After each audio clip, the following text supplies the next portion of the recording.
Kuya Angelo Palmones. Magandang umaga, Pilipinas!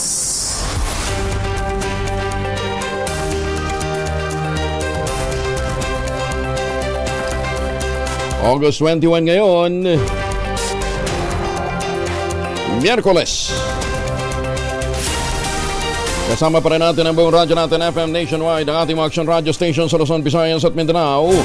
91.7 Ben FM Radio sa Cebu at 94.3 FM sa Jensan. Magandang umaga sa lahat ng mga Pilipino all over the world.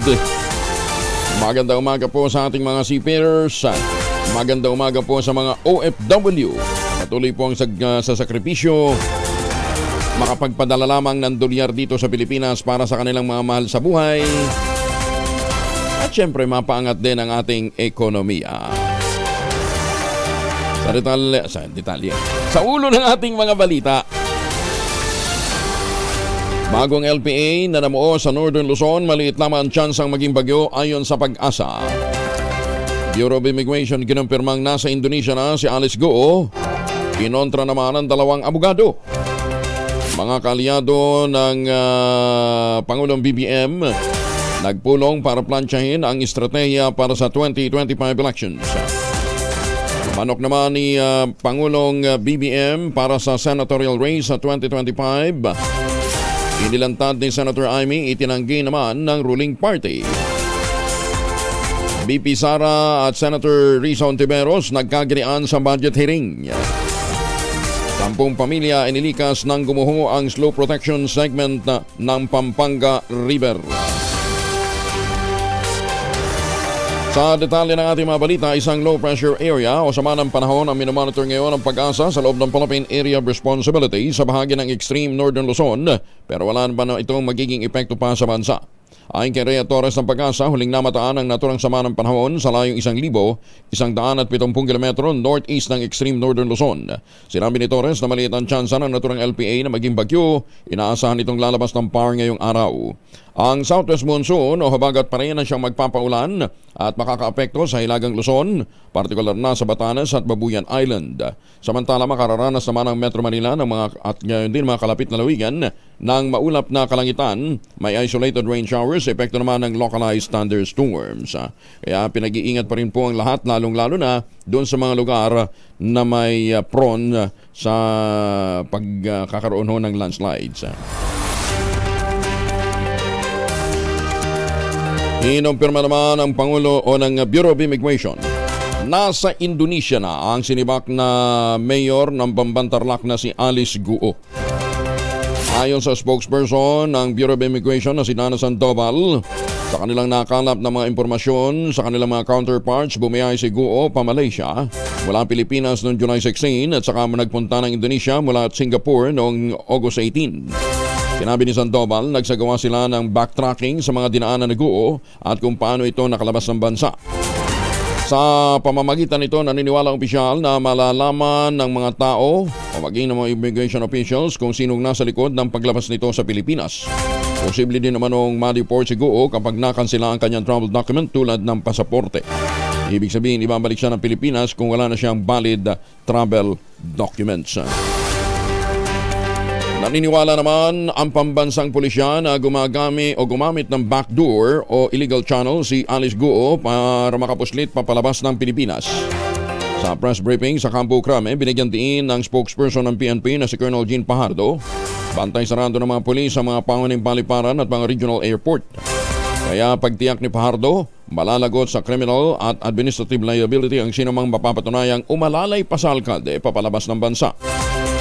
Ayon kay Pajardo, nakikipag-ugnayan na sila diyan din ang Bureau of Immigration sa mga foreign counterpart nito para makumpirma ang maulat ng paglisa ni Go sa bansa. Kasi under po sa kanila yung BID, but again, sabi ko nga, I don't think ay public officer na ganito kalaki, ka-high profile po yung case would even attempt to help a individual, particularly doon po sa estado po ni Mayor Go. But I don't want to preempt po yung gagawin investigation. Malimang pinaimbestigahan naman ng Department of Justice ang iligal na paglabas sa bansa ng nasimak na mayor ng Bambantarlac na si Alice Go. Ayon kay Justice Secretary Crispin Remulla, Tinitiyak niyang mananagot ang lahat na may kinalaman o tumulong para makaalis ng bansa ang dating alkalde. Pinagpapaliwanag din ng ahensya ang Bureau of Immigration ukol sa paglabas sa bansa ng dating alkalde gayong nasa ilalim ng Immigration Lookout Bulletin Order ito. Ibig sabihin, inatasan ng lahat ng mga immigration officers na i-alerto ang otoridad sakaling magtangkang umalis ng bansa si Guo. Ang problema nga kung hindi naman dumaan sa regular channel at hindi naman ito unang pagkakataon nangyari sa Pilipinas. Wala sa Pilipinas ang dismissed Mamban Mayor na si Alice Guo. Ayon kay Dana Sandoval, bagamat walang anumang record ang departure si Guo sa Pilipinas, nakatanggap naman sila ng arrival records nito sa immigrations ng iba't ibang bansa. Sinabi ni Sandoval, unang nagtungo si Guo sa Malaysia noong July 18, nagpunta ng Singapore noong July 21. Kasunod nito, nakabook na daw sana ang flight ni Guo pabalik ng Pilipinas noong nakarang linggo, pero sa halip na bumalik ng Pilipinas, nagpunta ito ng Indonesia noong August 18. Kasama sina ng alkalde, sina Sheila Guo, Wesley Guo at Cassandra Ong, gamit pa ang pasaporte ng Pilipinas. Ang latest nito, August 18, nag-transfer po siya from Singapore to Indonesia. So kasama na po yung dalawa po, Sheila, Wesley Guo. Lumipat po sila ng Indonesia. Philippine passport pa rin po ang gamit. May hinala din si Sandoval na umalis ng via backdoor si Guo gamit ang isang private aircraft o kaya sa ilang backdoor channels sa pagtawid naman sa karagatan. Yan po ang tinitingnan natin, either a private airplane, a private aircraft, or through backdoor channels po maaaring tumawid dagat.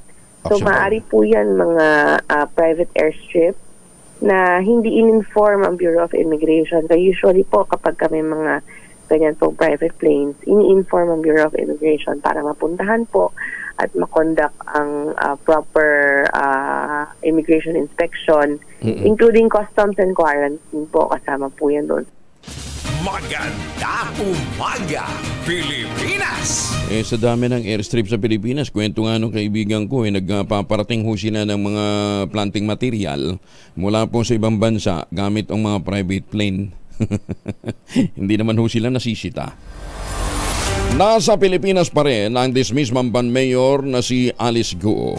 Ayon sa abogado ni Guo na si Attorney Stephen David, nakausap niya ang alkalde nitong August 19, kasunod ng pagputok ng balitang lumabas na nga ito ng bansa.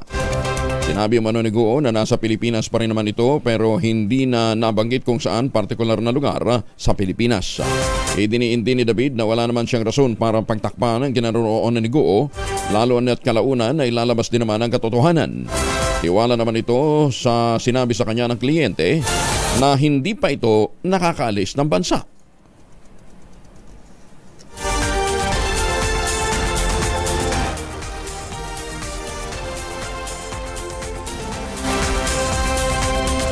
Nawala ang sinabi ni Mayor David, Attorney David.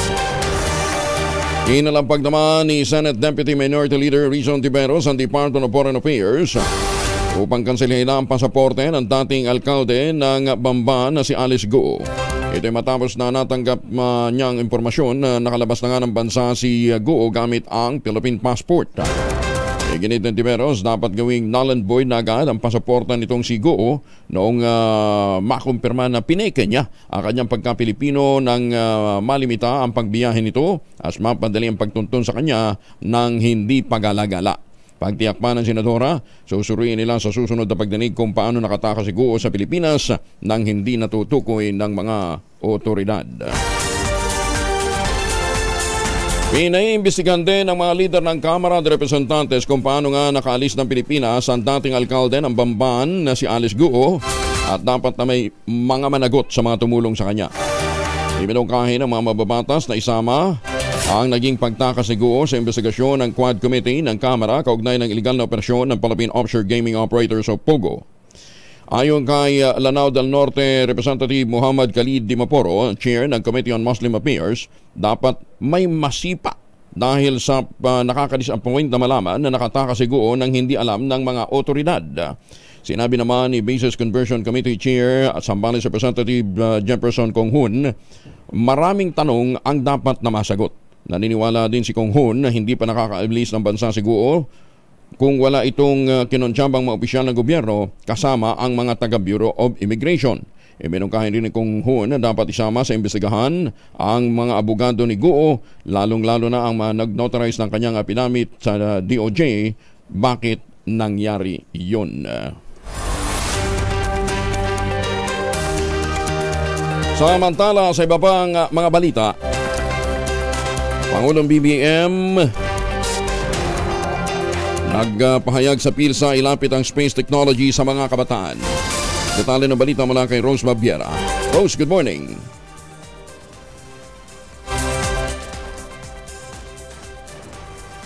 Nawawala din si Rose. Bagong balita, bagong impormasyon. Kasama si Kuya Angelo Palmones. Magandang umaga, Pilipinas! Ay, mga misis, amoy araw pa si Mr. Pag-uwi galing ng trabaho. Abay dahil yan sa germ sa katawan nila para labanan ang amoy araw at amoy pawis. Gumamit ang Shield Bath Soap regularly. Unbeatable ang Shield sa paglaban sa germs versus another brand. May shea butter na pampanambot ng kutis sa presyong abot kaya 12.50 SRP. Ayan na. Kaya naman, recommended po ito ng Philippine Nurses Association. Kaya misis ay challenge yung subukan ng Shield Bath Soap. Galit sa sakit may malasakit, sulit na sulit. Magandang umaga, Pilipinas! Ano partner, okay na si Rose Babiera? Ala pa rin. Tuloy natin ang mga balita. 14 na makalipas ang alas 4 na umaga. Bilang pagpapakita ng pagkakaisa tungo sa isang layunin, nagtipon-tipon naman ang mga pangunahing leader politikal ng bansa nitong Lunes ng gabi sa Aguado sa Malacanang bilang bahagi ng paghahanda para sa paparating na midterm election sa Mayo ng 2025. Sa ilalim ng pamumuno at paggamay ng Pangulong Bongbong Marcos, isinagawa ang kauna-unahang pagpupulong kasama ang mga pangunahing leader mula sa malalaking partido politikal ng bansa na ngayon ay nagkakaisa sa ilalim ng banner na Alyansa para sa Bagong Pilipinas. Ang Alliance ay pinangungunahan ng Partido Federal ng Pilipinas, ang partido ng Pangulong Bongbong Marcos, kasama ang Lakas Christian Muslim Democrats, Nationalist People's Coalition, Nationalist Party at National Unity Party. Ang pulong ay pinamunuan ni Speaker Ferdinand Martin Romualdez, Pangulo ng Lakas CMD. Naglalayon itong patatagin ang pagkakaisa sa loob ng koalisyon. Pinagtuunan din ng pansin ang pag-iwas sa anumang alitang maaaring maganap sa loob ng kanilang samahan upang matiyak na magiging buo at epektibo ang kanilang estratehiya para sa darating na halalan sa Mayo 2025. Binigyan din ni Speaker Romualdez ang pangangailang maiwasan ang internal conflict at mapanatili ang katatagan at nakasalukuyang mga nakaupo upang matiyak ang interes ng bawat Pilipino o partido ay mapapangalagaan habang sila ay nagtutulungan para sa iisang layunin. Kabilang sa delegasyon ng Partido Federal ay sina Special Assistant to the President Antonio Anton Lagdameo, Executive Vice President ng Partido, South Cotabato Governor Reynaldo Tamayo, ang Pangulo naman ng partido. Kasama din si Retired General Thompson Lanchon, Secretary General, at si Attorney George Briones, Legal Counsel. Magandang umaga, Pilipinas! Subukan natin, baka okay na si Rose Babiera. Rose, good morning! Dapat ilapit sa publiko ang space technology at gawin itong accessible lalo na sa mga kabataan. Yan ang direktiba ni Pangulong Bongbong Marcos sa Philippine Space Agency of PhilSA at iba pang kaugnay na ahensya sa usapin ng pagpapaunlad ng space technology sa bansa. Ayon kay PhilSA Director General Joel Marciano Jr., sa pamamagitan nito, maipababatid sa publiko ang mga benepisyo ng space technology. Nakaagapay lamang ani ang PhilSA sa iba pang ahensya ng pamahalaan para mas mapalawig ang gamit ng space tech sa iba't ibang programa at proyekto ng gobyerno. Ipinagdiwang ng Pilipinas ang Philippine Space Week noong nakaraang linggo, kung saan pinangunahan ni PBBM ang ikawalong Philippine Space Council meeting. Dito, ibinida ng PhilSA sa Pangulo ang kasalukuyang lagay ng space, science and technology at aplikasyon nito sa bansa. At gayon din ang update sa Multispectral Unit for Land Assessment o MULA satellite na flagship project ng ahensya. Ang MULA ay ang Earth Observation Satellite ng Pilipinas na tinitignang makakapag-produce ng mga impormasyong magagamit ng iba't ibang pribado at pampublikong sektor sa bansa. Target na mailunsad ito sa space sa taong 2026. Dagdag pa ni Director General Marciano, marami ang nagpaabot ng pagbati sa Pilipinas sa mga nakamit nito sa space technology and development, bagamat nagsisimula pa lamang tayo sa larangang ito. Ibinahagi niya ring patuloy din ang pagpasok ng suporta mula sa ibang bansa na pinangungunahan ng Japan, na wala pa mang space agency ay nagpapaabot na ng tulong sa mga programa ng Department of Science and Technology. Kamakailan, lumagda ang PhilSA ng mga kasunduan sa Argentina at United of Arab Emirates at marami pang bansa ang inaasahan ni Marciano na susunod pa rito. Target ng PhilSA na maging spacefaring nation ng Pilipinas at mapalawak ang kakayahan ng bansa na magpadala ng mas marami pang satellite sa space sa susunod na dekada. Para sa DZRH TV, ito si Rose Babiera. Una sa Pilipinas, una sa Pilipino. Maganda umaga, Pilipinas! Maraming salamat, Rose. 18 minuto na makalipas ang alas 4 ng umaga, ibinunyag ni Senator Amy Marcos ang senatorial candidates na susuportahan ng kapatid nitong si Pangulong Bongbong Marcos Jr. sa 2025 elections. Ginawa ni Senator Amy ang kumpirmasyon sa Viber message na ipinadala nito sa mga Senate reporters matapos ang pagpupulong ng iba't ibang partido na kaalyado ng administrasyon sa ilalim ng Alyansa para sa Bagong Pilipinas. Pinangunahan ni Speaker Martin Romualdez ang Pangulo ng Lakas CMD ang pulong na naglalayong matiyak ang kanilang pagkakaisa, maiwasan ang internal conflict at masiguro ang pagkakaugnay at magandang estratehiya ng koalisyon sa 2025 elections. Batay sa binigay na listahan ng Presidential Sister, ang mga sumusunod ang isasabak sa pagkasenador ng administrasyon sa darating na eleksyon. Para sa Partido Federal ng Pilipinas, si Manny Pacquiao, Benhur Abalos at Francis Tolentino. Para naman sa Naka-CMD, si Bong Revilla at Erwin Tulfo. Sa Nationalist People's Coalition, sina Tito Sen, Tito Soto, Ping Lacson, Lito Lapid at Abi Binay. At para naman sa Nationalista Parties, Pia Cayetano, Amy Marcos at Camille Villar. Itinagyan naman ni South Cotabato Governor Reynaldo Tamayo, National President ng Partido Federal ng Pilipinas, na nakapili na sila ng 12 kandidato sa senatorial race sa ilalim ng koalisyon na Alyansa ng Bagong Pilipinas. Ayon kay Tamayo, wala pang official lineup ang administrasyon para sa 2025 senatorial elections. Paliwanag ni Tamayo, ang nangyari sa kanilang pagpupulong noong Lunes sa gabi ay pinagsumiti lamang ang iba't ibang partido politikal ng kanilang mga kandidato.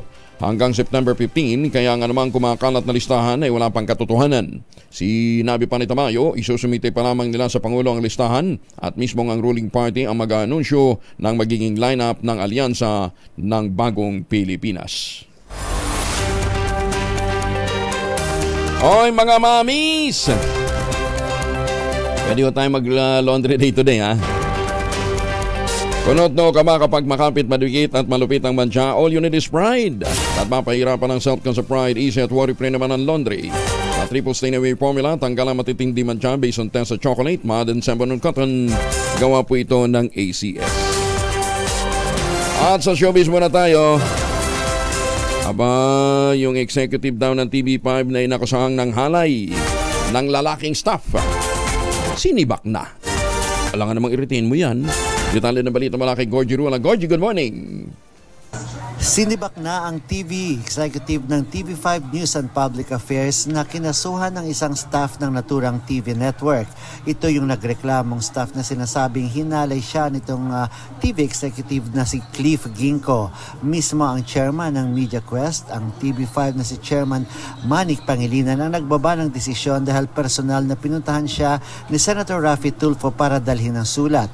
Ang sabi pa sa Facebook ng programa ni Senator Tulfo, lumitaw daw sa investigasyon na may matibay na basihan ng reklamo laban kay Ginko, kaya nagdesisyon ng TV5 na tanggalin na siya sa trabaho. Ang latest pa na nasagap namin ay ipinapatawag na raw itong si Ginko sa NBI dahil sa nagsampanan ng reklamo ang staff na di umano'y nahalay nito. Ang sabi pa, tutulungan daw ng team ni Senator Tulfo itong staff sa kanyang pagsampa ng kaso laban sa nasibak na TV executive ng TV5 News and Public Affairs. Gorgie Rula po, nag-uulat mula sa Kaunahan sa Pilipinas, DZRH, una sa Pilipinas, una sa Pilipino. Maraming salamat, Gorgie. Magandang umaga, Pilipinas! 22 makalipas ang alas 4 na umaga. Tumaas ng 32.32% ang gross gaming revenue o GGR ng Philippine Amusement and Gaming Corporation of PAGCOR sa second quarter ng taon. Ayon kay PAGCOR Chair at CEO Altenco, sumipa ang GGR sa 89.23 billion pesos, mas mataas ng 32%. Isa sa 67.43 billion pesos sa katulad na panahon ng 2023. Mas mataas din ito ng 9.21% kumpara sa 81.7 billion pesos noong first quarter. Sinabi ni Tenco na dahil ito sa electronic game sector, kung saan lumaki ang top line ng e-games ng higit sa 6 na beses na isa ring bagong record high. Pinalalakas ng SM Development Corporation ang kanilang partnership upang makatulong sa mga Pilipinong salat sa pambili ng pagkain. Ang mga bagong katuwa ngayon ng SMDC sa hakbang ito ay ang National Economic and Development Authority, gayon din ang Globe Telecoms. Ito ay habang pinag-aaralan pa ng NEDA at ng Philippine Statistics Authority, gayon din ang Food and Nutrition Research Institute ng DOST, kung magkano nga ba ang tamang sukat ng gastusin ng pagkain sa loob ng isang araw. Sa wakas, natutuhanan din nila na hindi na mapupwede talagang 64 pesos. Pinimok ang mga empleyado at mga residente ng SMDC na mag-donate ng quality surplus food na siya namang gagawing masustansyang pagkain ng Scholars of Sustainable Philippines para sa mga benepisyaryo. Nagsanib puwersa nga ang SMDC at ang Globe, ganyan din ang Scholars of Sustenance Philippines para sa hapag movement. Tugon sa involuntary hunger na nararanasan ng milyong-milyong Pinoy. Lain ang partnership na ito na makapagbigay ng 450,000 meals sa 70,000 pamilya sa susunod na 18 buwan mula sa 110 tons ng surplus na pagkain ng SMDC Development. Higit sa 40 SMDC mixed-use residential developments sa Metro Manila, Luzon at Southern Luzon ang makikisa sa nasabing inisyatiba. Nagsimula na ito noon pang Hulyo. Magandang umaga, Pilipinas! 5 drug personality na aresto naman sa Davao City sa loob lamang ng 24 oras na operasyon. Aba, meron pang nakumpiskang 700,000 worth ng shabu. Detalye na balita mula kay June Di Makutak, Aris 19. Assalamualaikum, June. Alaikum-assalam, Kuyang Angel. Kinatigan ng Supreme Court in Bank ang petisyong inihain ng petitioner kaugnay sa disinsanay na pipintong plebisito sa pagtatag ng mga bagong munisipyo ng Datu Sinsuat Balabaran at Sheikh Abbas Samsa mula sa mother town ng Datu Udin Sinsuat at mula naman sa mother town ng Sultan Kudarat ang panukalang pagtatag ng bayan ng Nuling na pawang nasa Maguindanao del Norte Province. Sa press conference na ipinatawag ng Supreme Court in Bank, inihayag ni Attorney Camille Ting ang unanimous decision ng Korte Suprema. Unconstitutional umano ang mga nilalaman ng Bangsamoro Autonomy Act numbers 53, 54, and 55 na siyang batayan sa panukalang itatatag na tatlong bayan. Inaatasan din ng Korte Suprema ang COMELEC to desist from holding plebiscite. Kansilado ang anumang aktibidad kaugnay sa September 7 plebiscite sa Sultan Kudarat at sa September 21 naman sa Datu Udin Sinsuat. Kaugnay nito, agara namang tumugon ang BARM sa usaping ito o sa isyong ito sa umagitan ni BARM spokesman Mood Asnin kay Pindatun. Sa kanilang kalatas dated August 20, 2024, nakasaad na tumatalima ang Bangsamoro government sa rule of law at iginagalang umano nila ang recent decision ng Supreme Court bilang final arbiter sa usapin ng konstitusyon sa ating bansa. Ang tanging layunin lamang umano ng Bangsamoro Autonomy Act na ito, ayon kay Pindatun, ay upang makapag-provide na mas lalong epektibo at saktong serbisyo para sa mamamayan. Naintindihan umano nila ang anumang rason sa likod ng inilabas sa ruling at sumusunod sila rito. Asahan ng lahat na anumang susunod na hakbang nila kaugnay sa isyong ito ay nakaangkla sa rule of law at demokrasyang pamantayan. Mula sa Bangsamoro Region, RH19, June Di Makutak, nag-uulat sa DZRH, una sa Pilipinas, una sa Pilipino. Sokran, June. Ayun, may kinalaman pala sa Bangsamoro. Sa Mindanao pa rin. Matapos ang ilang taong paghihintay at serya ng preparasyon, mapapakinabangan na ng mga kawani at mga estudyante ng University of Southern Mindanao, Kabakan Main Campus, ang bagong tayong College of Medicine Main Building. Aba! Hindi na sila dadayo sa mga malalayong lungsod para mag-aral ng medisina. Pinangunahan mismo ni Governor Emilio Lala Talinio Mendoza at USM President Dr. Francis Hill Garcia ang turnover ceremony ng naturang gusali. Pinondohan ng 77 million pesos ang College of Medicine building sa ilalim ng General Appropriations Act ng Pamahalaang Nasyonal. Sa mensahe naman ni Governor Lala, inilihad niya ang pagsisikap ng Kapitolyo na makipag-ugnayan sa iba't ibang ahensya ng pamahalaan at mga lokal na pamahalaan ng lalawigan para maisakatuparan ang hangaring makapagpatayo nga po ng College of Medicine dyan po sa USM. Binigyan din ng gobernadora ang kahalagahan ng edukasyon na niya isa sa mga makatutulong upang mapangalagaan, maproteksyonan ang kapakanan at karapatan ng bawat mamamayan. Abay, congratulations! Swerte ho ng mga taga-USM, ha? Meron na silang bagong College of Medicine building. Balikan natin ngayon ang report mula sa Davao City. Mula naman ito kay June Soter. May kinalaman nga sa pagkaka-aresto sa 5 drug personality sa loob lamang ng 24 oras. Paimbutag ni mo, June. Mayong buntag usab, Kuyang Angel, sa ilalim ng pamumuno ni Police Colonel Hansel Marantan, City Director ng Davao City Police Office o DCPO, ay nagpapatuloy sa walang humpay na pagsisikap sa kampanya laban sa illegal na droga. Sa loob ng 24 oras, Agosto 20, nagsagawa ng 4 na anti-illegal drug operations ang mga iba't ibang police station na under ng DCPO na nagresulta sa pag-aresto sa 5 mga drug personalities at pagkakumpiska ng illegal na droga na nagkakahalaga ng 702,608 pesos and 80 centavos na standard value price. Sa dalawang operation ng Buhangin PNP, nakakumpiska ng 685,844 habang ang San Pedro PNP at Turil PNP nakakumpiska naman ng 6,764 and 80 centavos. Ayon kay Colonel Marantan na ang DCPO ay bilang isang organisasyon na hindi titigil sa paglaban sa illegal na droga sa loob ng lungsod, gaya ng ipinakita ng mga iba't ibang police station sa kanilang matagumpay na operasyon. Dagdag pa ni Colonel Marantan, nakapansin-pansin na ang mga ganitong matagumpay na operasyon ay posible sa pamamagitan ng napakahalagang tulong ng komunidad at sa pakipagtulungan ng lokal na pamahalaan ng Davao City at mga barangay officials. Ito si June Soter para sa DZRH. Una sa Pilipinas, una sa Pilipino. Daghang salamat ni mo, June. Samantala sa iba pang mga balita, 1,124 na mga mangingisda at mga magsasaka sa Bataan tumanggap ng 10,000 ayuda mula naman sa Pangulong BBM. Detalye na balita mula kay Danny Kumilang, RH37. Danny, good morning. Pinangunahan ni Bataan Governor Joey Garcia ang pamamahagi ng tulong pinansyal sa kanyang mga kababayan, magsasaka at mangingisda. Matatanda na nag-turnover ng 11 milyong piso si Pangulong Bongbong Marcos sa Bataan bilang suporta ito sa 1,124 na mga mangingisda at magsasaka. Kaya't ang bawat benepisyaryo ay tumanggap na 10,000 piso bawat isa. Kasama sa namahagi itong sina Provincial Treasurer Alice Magpantay at Provincial Agriculturist Engineer Joey Dizon. RH37 Danny Kumilang, DCRH, una sa Pilipinas, una sa Pilipino. Maraming salamat Danny Kumilang. May paabak kay kayungan sa ating mga kababayan dyan po naman sa Pampanga. Samantala, isang lalaki pinagbabaril habang umiigib lamang ng tubig. Critical ngayon ang kondisyon sa oras sa Eastern Samar. Detalye na balita mula kay Jimmy Angay-Angay, RH32 Jimmy, maupay ngaga. Isang lalaki critical matapos pagbabarilin habang nag-iigib ng tubig sa bayan ng Oras, Eastern Samar.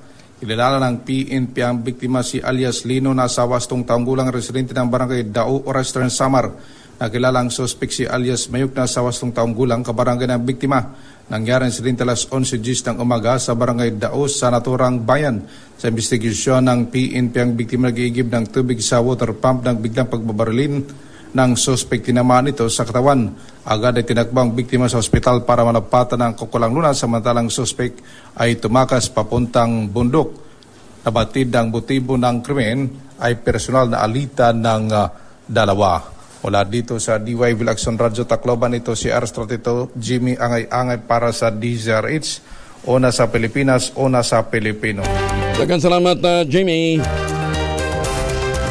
Samantala, teka muna ha. Baka may mga importanteng lakad kayo. Huwag niyo kalimutan magbaon ng proteksyon laban po sa mikrobyo. Dalawang formulation ng family alcohol na pwede nating pagpilian. Yung family 70% isopropyl alcohol.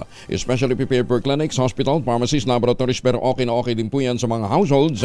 Very effective yan sa disinfection at sterilization. Ganyan na bagsik ng family, 70% isopropyl alcohol. Maghapon man natin gamitin, no problem. Hindi po manunoy yung ating mga kamay dahil meron po yung moisturizer. Yun namang mabangong family rubbing compound improved alcohol. Ayan yung mabangong isopropyl alcohol na gamit ho ng mga masahista, mga barbero, mga doktor, mga nurse, mga kumadrona. Gamit yan for sponge and other baiting, yung pagbabanyos and other cleansing purposes. Family rubbing alcohol parang di siya reachable na sa mahabang panahon. Mabibili sa namang butik at convenience stores nationwide. Family rubbing alcohol, hindi lang pampamilya, pang sports pa. Oy, binabati nga pala ng mga blind masseur ng happy birthday si Senator Lito Lapid. Ayan, birthday ngayon ni Supremo happy birthday, Senator Lito Lapid. Ka-birthday niya ang isang dating Director General ng NICA. Ito naman poging miyembro ho ng Class 80 Mapitagan, si Director General Ager Ontog. Laging teenager yan, si Ager Ontog. Mista, maraming salamat. Nanawat, magandang umaga. Happy birthday. Ayan, lubusin na natin yung mga pagbati naman dun sa mga Ito pa. Birthday din pala ngayon ni First Lady Lisa Araneta Marcos, Professor Eli Casilag at saka ni Dr. Paz Corrales ng Department of Health. Kadami nagbe-birthday ngayon, happy birthday. Di may pakain mamaya sa Malacanang Press Corps. Birthday ni First Lady Lisa Araneta Marcos at saka si Prof. Eli Casilag na madalas nating makuusap pa. Dr. Paz Corrales, happy birthday din, At maraming salamat po kay Commissioner Aileen Lisada ng Civil Service Commission. Ito naman dumalaw din po dyan sa Kidapawan City at sa pinapabati siya ng aking magandang kapatid na si Mercedes Tolentino. Asan yung picture ni Commissioner Aileen Lisada? Dahil sabi niya, aabangan niya daw talaga yung pagbati natin ngayong umaga. Congratulations. Thank you, Commissioner Aileen. Samantala, congratulations naman sa mga kapapasang psychometrician mula po sa Notre Dame of the Jangas University. Galing nasa top 7 si Christine Anino. Ito naman si Gabriel Istopacio ay kasama naman sa top 10 din. Binabati kayo ni Brother Manny De Leon. Bakit nawala? Ito.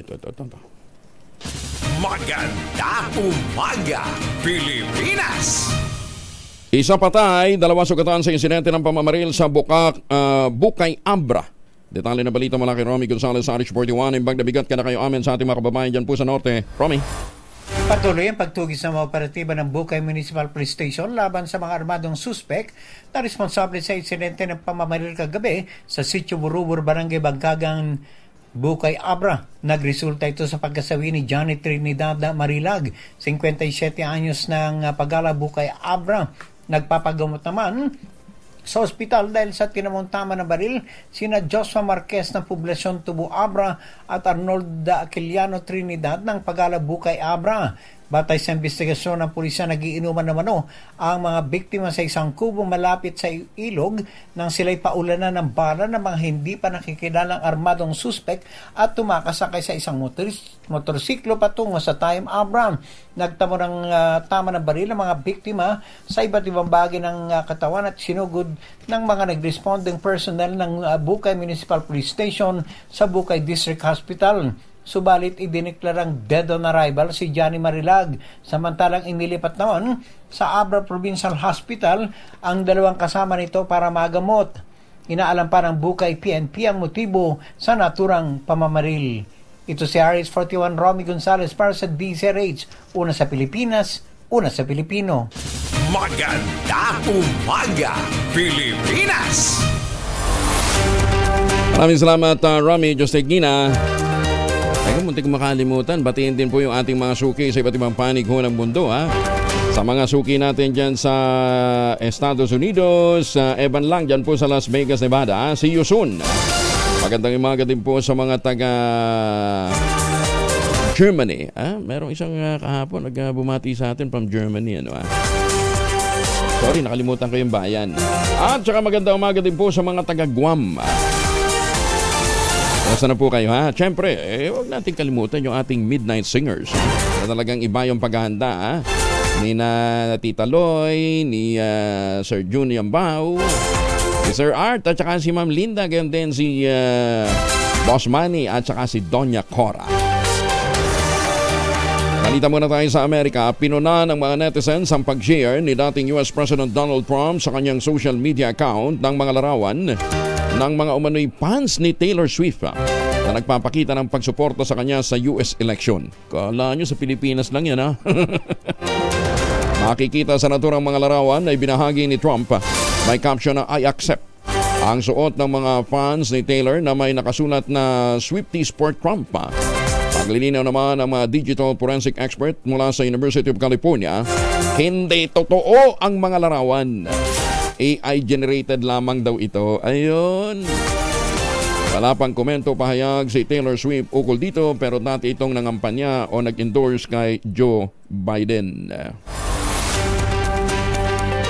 Pinuna ng mga miyembro ng Young Guns ng Kamara de Representantes ang naging reaksyon naman ni Vice President Sara Duterte kaugnay ng investigasyon ng Quad Committee kung saan idinadawit ng isang testigo ang kanyang mister at kapatid sa smuggling ng illegal drugs.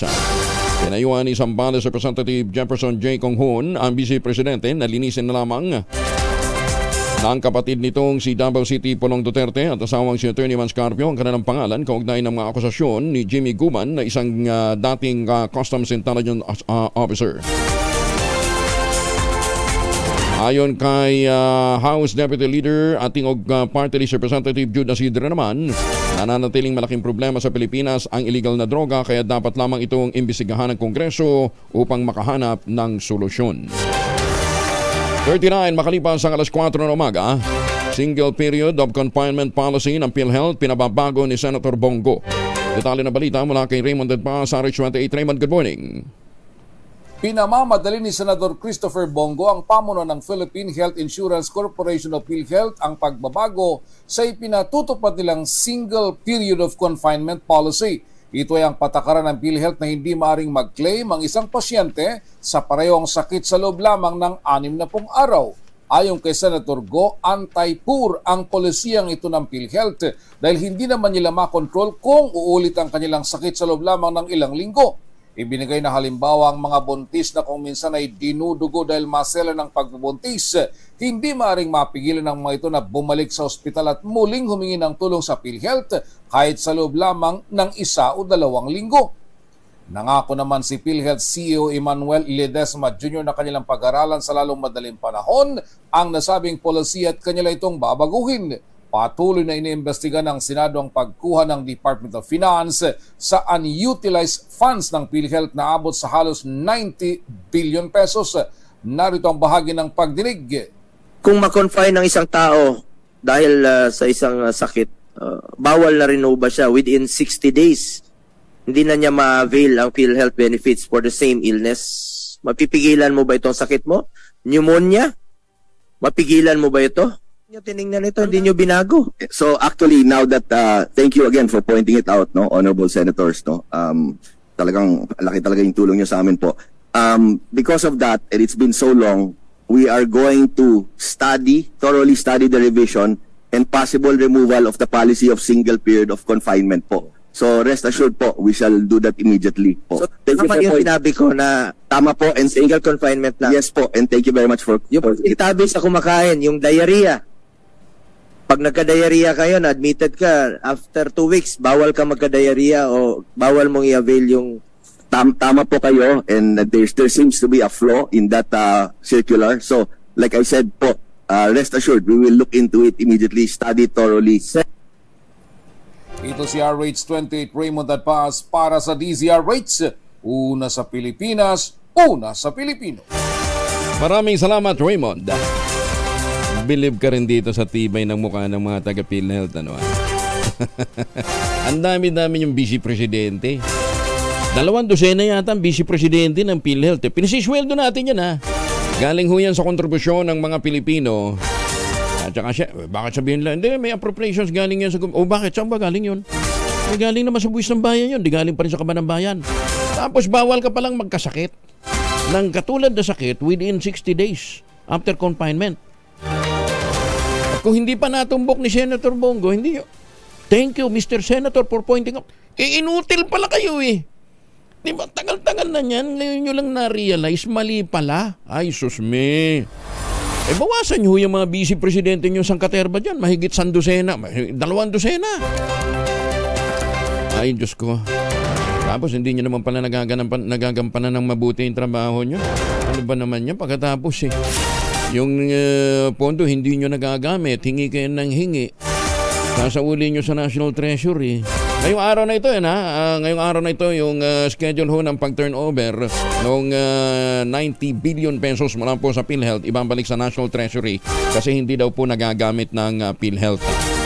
Pero noong January, humingi ho sila ng increase. Ay, Ginoo. Dito na nga muna tayo.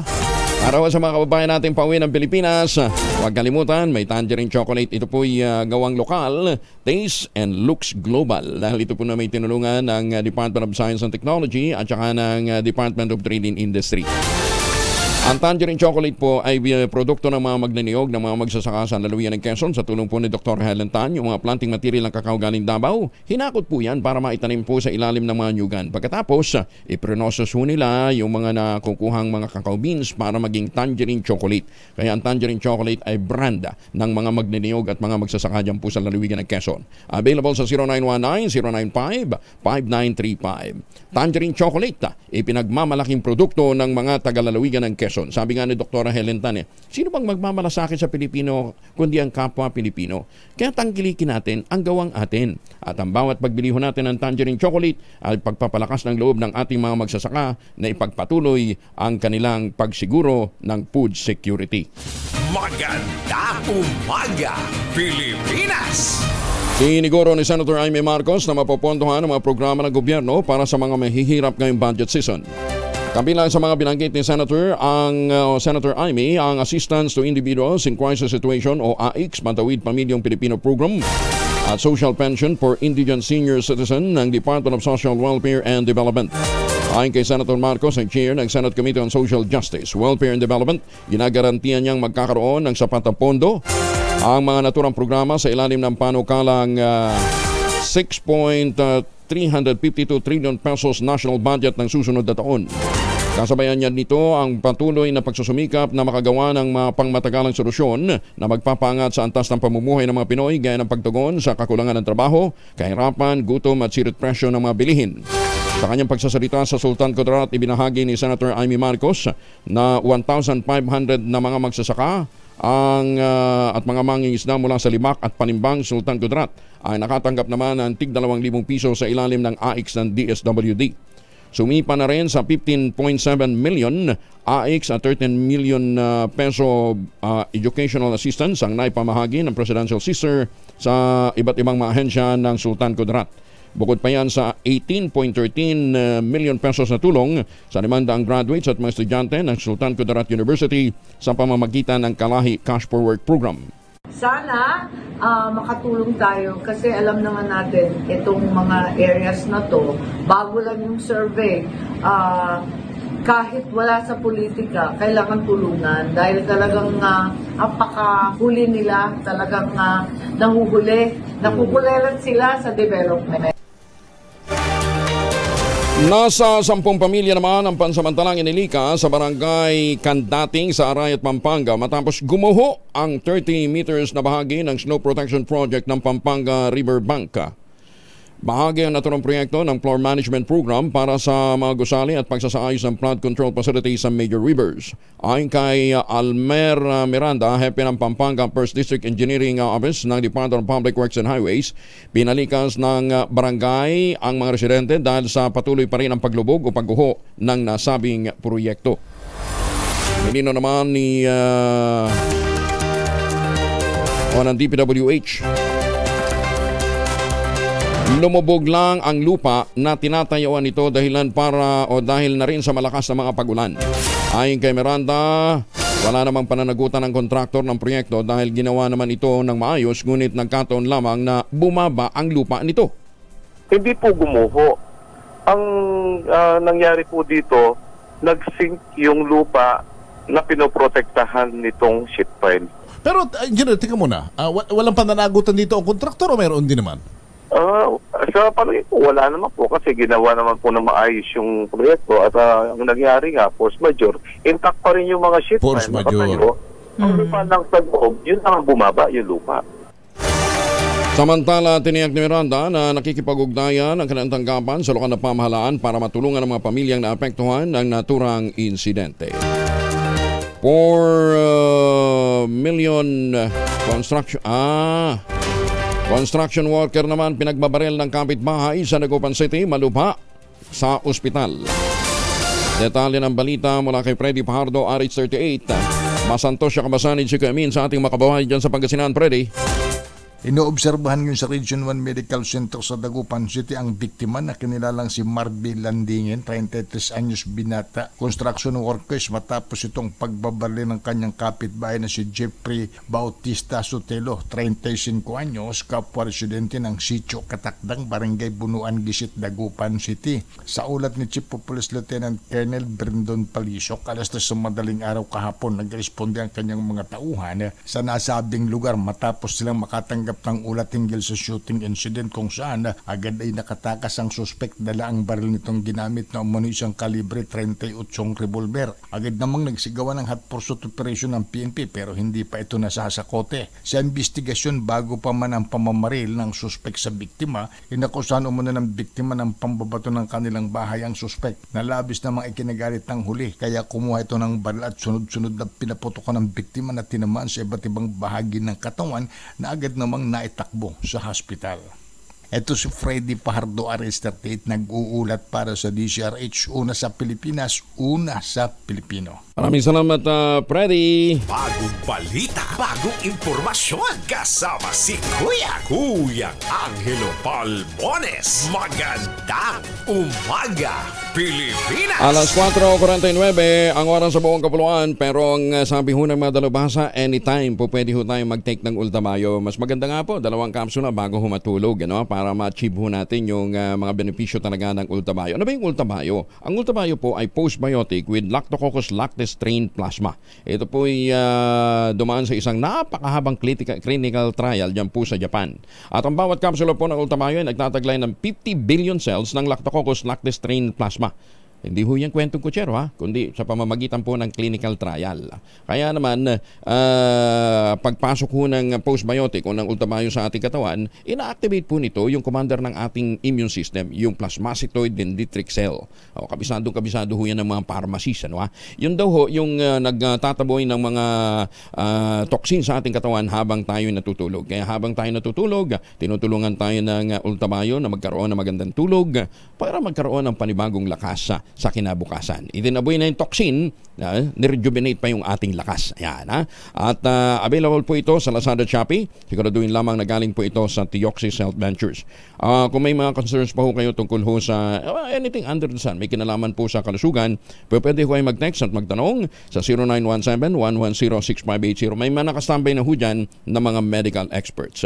Kaya sa panahon ng puyat, pagod at stress, tandaan ho natin may kasangga ho tayo para po sa pagpapanatili na malakas ang ating immune system, ang Ultamayo. Ang kauna-unahang postbiotic food supplement rekomendado ng mga doktor, rehistrado sa Food and Drug Administration, halal certified. Available sa Mercury Drug Store, Amesco Drug, Pasmed Pharmacy, John's Pharmacy at Curamed. Huwag kalimutan, ang Ultamayo ay hindi gamot at hindi dapat gamiting panggamot sa anumang uri ng sakit. Ayan, para klaro lang. Oras sa buong kapuluan, 51 na makalipas ang alas 4 ng umaga. Magandang umaga, Pilipinas! Minatigan naman ng Department of Justice si Interior and Local Government Secretary Benhur Abalos na pag-alok nito ng 10 milyong pisong pabuya sa makapagtuturo sa kinaroroonan ng puganteng si Pastor Apollo Kibiloy. Sa pagdinig ng Senate Committee on Public Order, ipinahayag ni Justice Undersecretary Nicolas Felix T. legal naman ito na pag-aalok ng pabuya ng DILG. Paraan din naman ito ng mga law enforcement agencies upang mapadali ang paghanap sa sino mang may warrant of arrest para harapin ang batas. Naghain po kami ng opinion sa committee na to at doon sa opinion, sinabi naman namin doon na legal ang pag-alok ng pabuya o ng reward sa mga individual na makakabigay ng impormasyon upang maaresto na makakatungo sa aresto ng isang tao. Bakit po ito legal? Unang-una, kasama ito sa trabaho namin sa justice sector. Dapat namin ipatupad ang mga criminal laws natin at hindi ito mapapatupad kung ang mga akusado ay hindi matatagpuan. Bukod doon, maliwanag naman sa ating sistema na hindi bawal ang pabuya para mahanap ang isang akusado at madala sa husgado ang isang akusado. Paliwanag naman ni Secretary Benhur Abalos, hindi naman niya sinulisit ang 10 milyong pisong pabuya. Binigyan din ng kalihim, ginagampanan lamang niya ang tungkulin na ipatupad ang batas pero natatagalan lang ito dahil sa patuloy na pagtatago ni Pastor Kibuloy. Number 1, ako po ay hindi nagsolicit. Never ako nagsolicit. At hanggang ngayon, wala ako natatanggap ni 5. Wala. Hanggang ngayon po, Mr. Chair. Pangalawa, napakaklaro ng sinabi ng Department of Justice. Andito ngayon ang DOJ. Pagdating sa batas, dapat tignan natin ang sinasabi ng Department of Justice at klarong-klaro ang sinasabi ni Yusek Nicolas Felix T. tungkol dito. At pangatlo, sabihin na natin yung sinasabi ninyo, matagal, etc. etc. Kaya naman tumagal to, hindi siya sumusuko eh. Di pasukuin nyo si Pastor Kibuloy. Kaya nga nagkaroon tuloy ng warrant of arrest eh. Patuloy naman ang panawagan ng DILG kay Pastor Apollo Kibuloy na lumantad na harapin ang mga kaso kung totoong wala itong kasalanan. Kasunod dito ng binasang testimonya ni DILG Secretary Benhur Abalos mula sa isa umanong tagasunod ng Kingdom of Jesus Christ na biktima ng mga krimen na kinasasangkutan ng pastor. Inilahad ni Abalos na isang menor de edad na miyembro ng KOJC ang nagkumpirmang nakaranas ng pang-aabuso sa kamay mismo ni Kibuloy. Ayon kay Abalos, patuloy ang kanilang pagtugi sa puganting pastor dahil nais nilang protektahan ang mga mamayang Pilipino laban sa ganitong mga pang-aabuso. Naritong bahagi ng hearing. Anyway, this is part of the record of the Senate. Wala akong iniimbento, lahat po ito'y galing din dito to. Noong itutuloy na punad dapat ang pagmamasahe, tumayo siya at umupo sa harap ko. Sinimulan niyang tanggalin ang butones ng t-shirt ko hanggang natuluyan niyang tinanggal ang buong t-shirt ko. Pagkatapos ay tuluyan na akong pinagsamantalahan ni Apollo Kibuloy. Point of order, Your Honor. Nais ko lang bigyang diin na minor pa ako noong nangyari ang mga ito. Bakit ko sinasabi ito? Pakinggan natin ang akusasyon. Kung hindi totoo ito, okay, may karapatan siya sabihin niya hindi totoo. Pero kung totoo ito, dapat lamang siyang managot sa batas. At dapat lamang gawin namin ang katungkulan namin. Alam kong binababoy ako, okay lang yun. Pero huwag babuyin ang bata nito. Order lang po, Mr. Chair. Magandang umaga, Pilipinas! 5 minuto na lamang bago mag-alas 5 ng umaga, personal na alamin naman ni Senator Amy Marcos ang mga hinaing at progreso ng mga komunidad sa bansa sa kanyang pagdalo sa Island Cluster Conference ng League of Municipalities of the Philippines.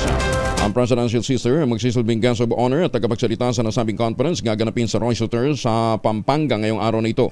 Nakatakda ring talakayin ni Senator Marcos ang malaking papel na ginagampanan ng mga local executives para maging matatag ang munisipalidad, lalong-lalo na ang mga nasa island province. Ayon sa mambabatas, malaking tulong ang pagsusulong ng mga komunidad ang pag-uusapan ng mga alkalde sa conference, kabilang ang kanilang shared insights at best practices para sa sustainable development ng mga lokalidad. Hakbang din na niya ito para mapatibay ang ugnayan at pagkakaisa ng mga local officials tungo sa pag-unlad at paghatid ng serbisyo sa kanilang nasasakupan. Natatandang binuo ang LMP upang mahimay ang mga isyong nakakaapekto naman sa mga munisipalidad at agad itong mahanapan ng solusyon. Mga isda at shellfish na nanggagaling sa National Capital Region, Region 4A at Region 3, ligtas kainin ayon naman sa BIPAR. Detalye ng balita mula kay Manang Milky Rigonan, Richwell. Manang Milky. Tiniyak ng Bureau of Fisheries and Aquatic Resources na ligtas ng kainin ang maisda at shellfish mula sa karagatan ng Region 4A, Region 3 at National Capital Region. Sa hiling ng House Committee on Ecology dahil sa oil spill sa Limay, Bataan, sinabi ni BIFAR Assistant Secretary Angel Encarnacion, ito ay base sa kanilang isinagawang sensory evaluation o analysis sa sample sa naturang mga karagatan. Sabi ni Encarnacion, base sa sensory evaluation noong August 16, wala masyadong content ang tubig na polycyclic aromatic hydrocarbons. Ito ay isang natural component ng langis na ayon sa pag-aaral ay may epekto sa mga isda, shellfish at pang mayamang dagat. Sa ngayon anya, hinintay pa nila ang resulta ng test na isinagawa sa Rosario, Cavite at kung pumasa ito sa ikatlong examination, pwede nang sabihing ligtas ang mga isdang manggagaling sa lugar. Samantala, base sa datos ng BIFAR, nasa 28,000 na mangisda ang naapektuhan ng oil spill. Ito ay tinatayang nasa 9.8 million pesos mula naman sa 346 pesos nakita kada araw ng isang mangisda. Ako si Milk Reguna, nagulat para sa DCRH, una sa Pilipinas, una sa Pilipino. Maraming salamat, Manang Milky. Hindi direktang sinagot ni Vice President Sara Duterte ang tanong kung bakit nagsisisi ba siya sa pagtulong kay Pangulong Bongbong Marcos sa kampanya nito noong nakalipas na eleksyon. Kasunod dito na inihayag ng Vice Presidente na tumakbo lamang siya bilang ikalawang Pangulo dahil humingi ng tulong sa kanya sina Senator Amy Marcos at ang Pangulong BBM. Sinabihan lamang daw kasi siya na hindi nila kayang manalo kung hindi ito tutulong sa kampanya, partikular na ang paghatak ng mga boto mula Visayas at Mindanao. Ayon kay VP Sara, umaasa siyang matutuloy ang mga proyekto ng amang si dating Pangulong Digong Duterte matapos na makapag-team up kay Pangulong BBM, pero hindi naman ito nangyayari ngayon.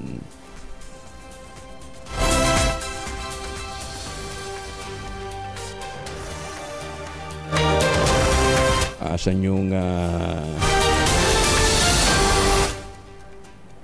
Tapos, pagkatapos ng filing of candidacy, lumapit na sa akin yung magkapatid na Marcos. Sabi nila, hindi kami mananalo kung hindi mo tutulungan kami sa Mindanao at sa Visayas. Sabi ko sa kanila, okay, sige, dahil maraming big ticket projects si Pangulong Duterte sa Davao City, sa Mindanao at sa ibang lugar pa ng ating bansa na gusto nating mapatuloy. Kaya nga, di ba, tumakbo kami on the platform of unity and continuity na hindi natin nakikita ngayon na saan na yung mga big ticket projects. Wala na lahat. So, pagpaalisin nila ako dito or impeach nila ako, hindi kawalan sa akin ang posisyon na Vice President. In the first place, hindi ko naman gusto tumakbong Presidente. Hindi ko gusto tumakbong Vice President.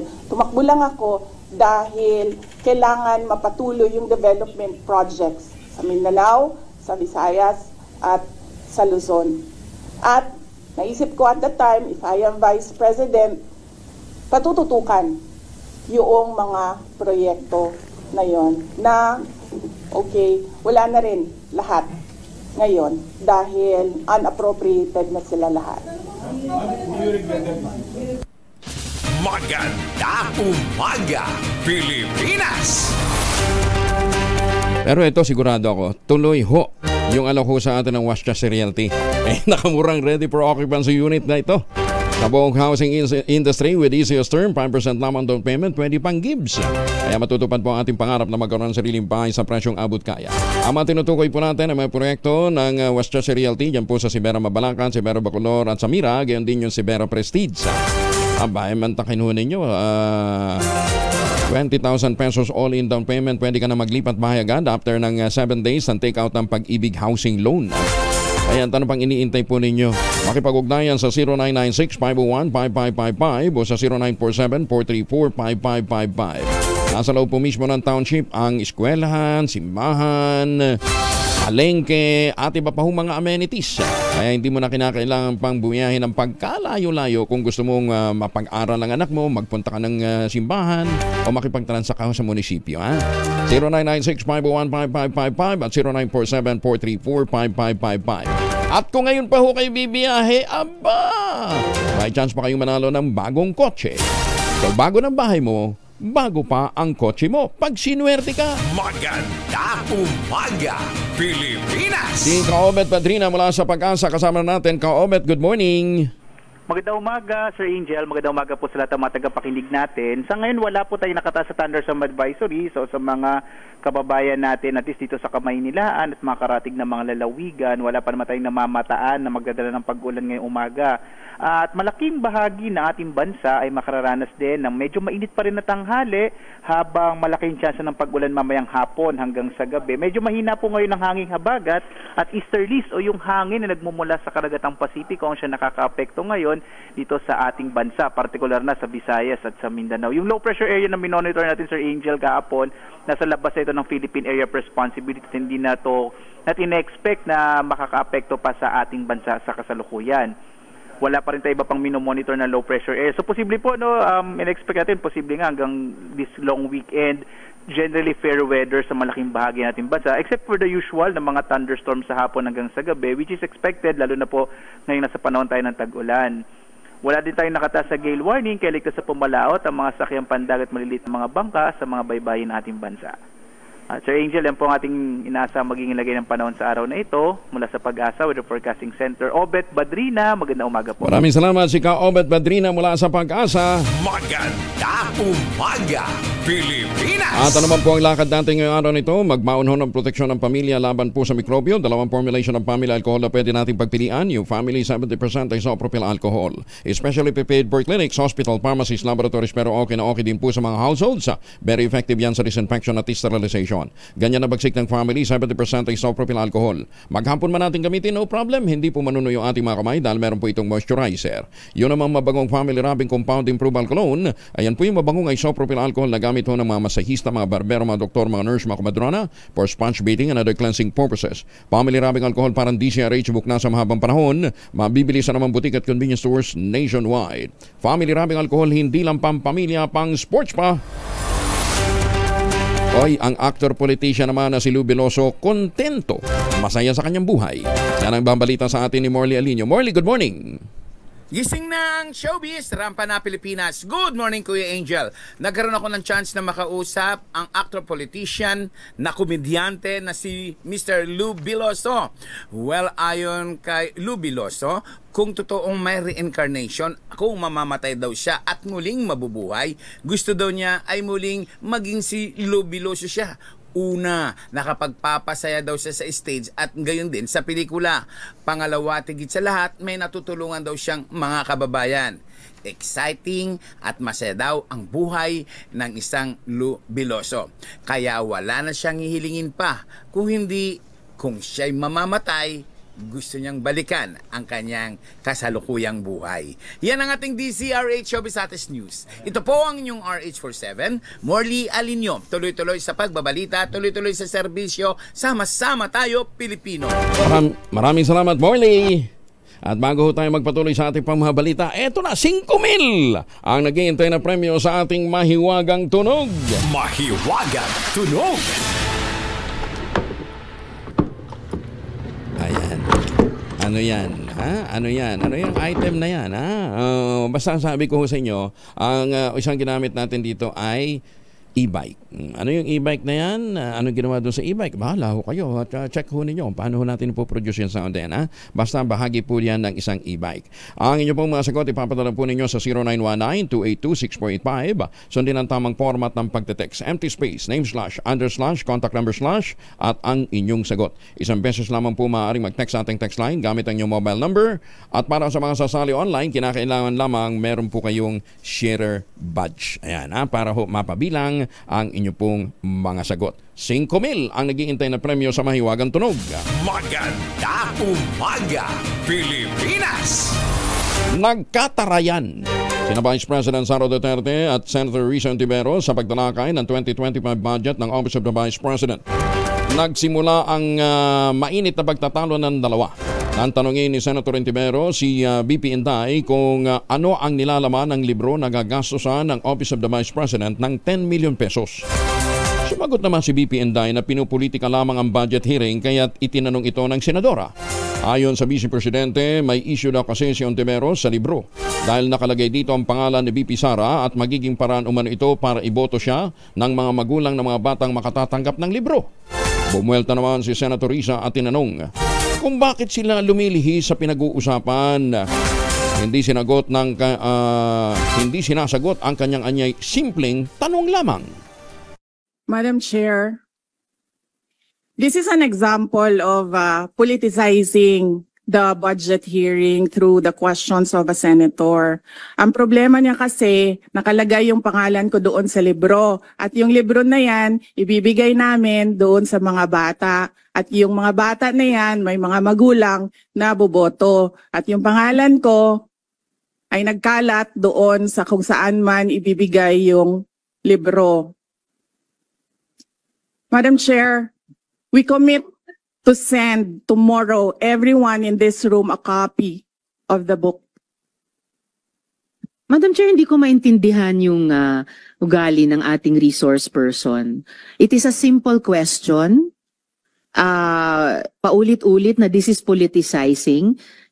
Ang VP ang nagbanggit ng salitang boboto. Wala akong sinabing boboto. I'm simply asking, hindi ko ma-imagine we're making so much trouble, so much fuss about a 10 million peso item na itinatanong ko lang simpleng, what is the book about? At ilang kopya ang bibilihin ng gobyerno sa halagang 10 milyong piso at i-distribute. I don't appreciate this kind of attitude, Madam Chair. Usually, ang resource persons natin ay nagbibigay ng parehong institutional courtesy sa legislature na ibinibigay natin sa executive. I don't appreciate this kind of attitude. Do you have Madam Chair? Madam Chair. Yes, Madam Chair. Hindi ko rin maintindihan ang ugali ni Senator Risa Ontiveros. And I do not appreciate, ano yung sinabi niya? I do not appreciate this kind of behavior and Sa kabila ng sagutan, inaprubahan din naman kalaunan ang hinihinging budget ng Office of the Vice President para sa 2025. Yung pala ay kwento ni Quago at saka ng isang ibon. Magkakaibigan sila. Ano yung laman ng libro? Ewan ko kung may issue doon. Basta ang alam ko, monkeypox ang isa sa mga pinoproblema natin ngayon at saka may dengue epidemic na yung pinoproblema. Kasama natin ngayon si Dr. Nina Gloriani. Wala po sa College of Public Health ng UP Manila. Doc Nina, magandang umaga po sa inyo. Kumusta na po kayo? Yes, magandang umaga. Ayan, yan. Ang Quago hubat, ang ibon, pwedeng carrier po ng monkeypox. Joke lang ho. Una-una, nawawalang audio ni Doc Nina. Doc Nina, bakit ba ganun katindi ang concern natin sa monkeypox? Ay, nawawala. Teka, Doc Nina, sandali ayusin lamang ho namin yung ayusin lang natin yung audio ni Dr. Nina Gloriani. Maganda umaga, Pilipinas! Ay, nako, kaya kinakailangan siguro mas maganda nagtutulungan na lang tayo. Para itong ginagawa ni Dr. Helen Tan, ang ginagawa ho niya, tinutulungan yung mga magsasaka para mas maging maganda ho yung kalidad ng kanilang produksyon. Ang tinutukoy ho natin ang tangerine chocolate sa tulong po ni Dr. Helen Tan, yung po mga planting material ng kakao galing Davao, hinakot po yan, maitanim sa ilalim po ng mga nyugan. Kaya ngayon, nagpo-produce na po ng dekalidad na kakao beans ang mga magsasaka at mga magniniyog yan sa lalawigan ng Quezon. Pinoprocess po yan para maging tangerine chocolate. Available sa 0919-095-5935. Ang sabi nga ni Dr. Helen Tan, sino bang magmamalasakit sa Pilipino kundi ang kapwa Pilipino? Kaya sa bawat pagtangkilik daw po natin ng tangerine chocolate, pinalalakas natin ang loob ng ating mga magsasaka, pinalalakas natin ang kanilang kagustuhang magkaroon tayo ng food security. Available ang tangerine chocolate sa 0919-095-5935. 5935, At ang tangerinechocolate.ph po naman, yung kanilang website na po pwede nating i-check yung mahigit 10 variants ng tangerine chocolate. Ayan. Ang tangerine chocolate po ay gawang lokal but taste and looks global. Tangerine chocolate, 100% gawang Pinoy. Maganda umaga, Pilipinas! Okay na? Sandali lang nagkakaroon lamang ng adjustment tayo ay naayos lang ni Director Ivan ayusin lang yan Director Ivan para mas maganda yung wala pa rin. Okay na?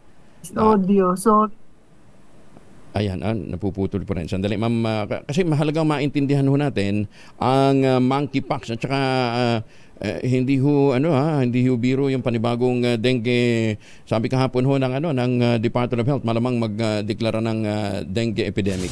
Magandang umaga, Pilipinas! Okay na? Sige, try natin. Doc Nina, how are you today? Ito na, mabuti naman. Sorry, nawala sa Anyway, number 1, bakit sabi ho ng DOH kasi magdideklara na ng dengue epidemic?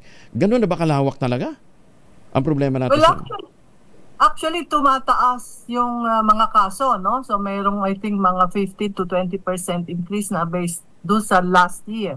Ganun yung ating reckoning, no? Titignan natin. And marami na ring mga towns or cities actually sa Eastern Visayas, of course, as we know. And meron din dito sa Metro Manila na tumataas. So binabantayan po yan ng ating Epidemiology Bureau at tinitignan yung pagtaas talaga. And at some point, we have to declare. Pwede namang i-declare locally. Okay. Pero yung national ay meron pang ibang mga datos na tinitignan. What will we benefit from declaring a national epidemic kung sakali? Mamobilize yung mga tao na tumulong sa pagsugpo dito, no? Of course, mamobilize ang resources and then magiging aware ang mga tao na dapat mag-ingat pa dito sa mga lamok na to at of course, in general, yung ating public health. But what triggered? Naging pabaya ba tayo o nag-lose ba tayo ng safeguard? Usually pag tag-ulan, no, tumataas talaga yung mga kaso na yan. And then siguro may possibility rin na medyo nawalan tayo ng pag-iingat, paglilinis. Normally mayroon tayong yan ba yung 3 o'clock, 4 o'clock habit na ginagawa no? Baka medyo nalilimutan na nung iba yon. Tapos nagkakaroon ng ugad ang mga lamok para dumami. Okay. So, yun. Ang problema dito, wala naman tayong bakunang pinag-uusapan, di ba? Talagang i-boost lang natin yung immune system, tapos search and destroy. Actually, may mga bagong bakuna na pwedeng iniintay natin yan na i-apply na po yan. So sana po nga ay ma-action na kasi kailangan natin, bago na po itong mga bakuna na to, improved version na, kumbaga, no? Doon sa dati. So, mas maganda na ang protection, mas maganda rin ang safety profile. Oo. Pero pinakamainam pa rin, search and destroy habang hindi po, search and destroy doon sa mga pinamumugaran. Integrated dapat ang ating approach to dengue control. So, may vector control yan, paglilinis, iwasan natin lahat ito ng mga madapuan yung mga tao, no? Dumami ang mga mosquitoes. And sana nga, kasi sa ibang mga countries, meron na pong bakuna na ginagamit. Dengue ho yan. Dito naman tayo sa monkeypox. Nakamamatay bang monkeypox? Ang sabi, hindi, ang pinakamasamang epekto lang daw po ng monkeypox, papangit ka kasi magkakaroon ka ng maraming bulutong. Well, of course, kahit anong sakit, kapag may comorbidities o mahina ang katawan ng isang tao, pwede kamatay. Pero generally, ang nakikita natin, hindi naman. Bagong strain ba to? Itong monkeypox na ito? Anong tawag? Is it a new strain? Meron dalawang clades na tinatawag, clade 1 and clade 2. Noong 2022, na-declare yung ating State of Public Health Emergency of International Concern. Clade 2 yon. Ngayon yung umiikot ay clade 1, na ang tingin nila ay mas grabe. Although, from Africa ito, ang mga bata at women doon ang mas mataas ang kaso. Pero pwede ho siyang makamatay, yung clade 1? Yes. Lalo dito sa mga bata na batang-bata pa, mahina immune system, tapos syempre medyo malnourished, hindi maganda kondisyon nila. Yun, mataas actually ang mortality sa ngayon, doon sa Congo. Sa Africa yon, sa Congo yon. Sa atin sa Pilipinas, nung may na-record na monkeypox natin, may namatay ba? Wala. Silang lahat ay nag-recover na. May 10 na tayo, no? Isa ngayong Pero ano yung mga sintomas nun, Doc, na dapat natin bantayan na yun pala yung monkeypox? And how does it differ from chickenpox? Okay.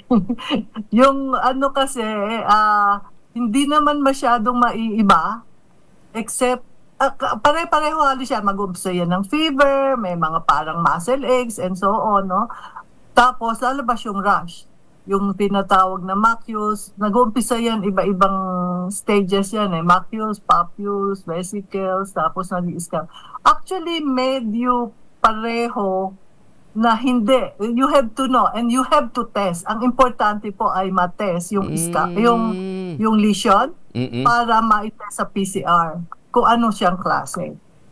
So pwedeng yung pwedeng ang tumama sa iyo chickenpox. Akala mo chickenpox pero monkeypox na pala.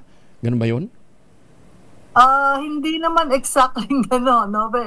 Pero ganito, ang chickenpox mostly sa mga young. May age group yan. Makikita mo, ito sa monkeypox, medyo iba. Although, sa sinasabi ko kanina, sa Africa, mga bata ngayon ang mataas ang kaso. Bata at mga nanay. Pero doon sa mga nagtatravel, yung very mobile, medyo adults po ang tinatamaan.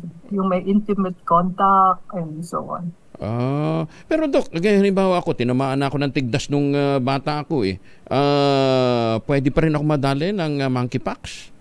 Iba ang tigdas. Ang tigdas ay measles, no? Iba pa yun? Ibang classic virus yun. So, kung may protection ka sa measles lang yun. So, kung wala kang protection sa mpox, pwede ka magkaroon. Yung protection sa chickenpox, iba pa rin yun? Iba pa yun. Magkakaiba kasi silang mga viruses. So, paano mo... Iba-ibang klase. Alangan naman sabihin, may nakita ka may bulutong na, may monkeypox kayo, ako lumapit sa iyo. Pero ito, intimate contact. Hindi natin dapat ginagawa yon actually, no? So, it's more of intimate contact, Doc. Intimate contact ang pwedeng maging mode of transmission. Yung malapit. So, pwede namang yung sa contaminated beddings, clothing, yun lang. Pero, malapit. Kasi intimate, contact siya talaga, ang tawag natin doon, yung contact exposure. Okay, anong klase ho ng lesions yung lalabas sa skin pagka monkeypox? Malalaki, maliliit? Well, may malalaki, may maliliit, nag-umpisa sa face, and then ang tawag doon, mag-i-spread. Tapos yung may parang pustular. Actually, meron din ganun yung chickenpox So, ang importante yung exposure siguro, saka yung itetest. Yung itetest talaga, ano ha? So, wag na silang, saan magpapatest? Lahat ba ng ospital may capability na? Yung collection ay maari sa ang talaga nagtetest po ay ang RITM. Siya yung ating reference center dyan. Siya yung nagpa-PCR. Pero meron po mga collection sites, nyari sa San Lazaro, sa PGH, saan pa ba yung isa, yung sa may Novaliches. Pero, so meron pong ganon. What about Visayas? Pwede magpadala. What about Visayas and Mindanao? Yung mga sample, papadala pa dito sa Luzon? Yun po ang siguro meron naman pong yung may mga areas na pwede. Sa ngayon ang nakalista po ay yung mga malalaking hospital dito sa atin. Baka po pwedeng DOH can look into it, and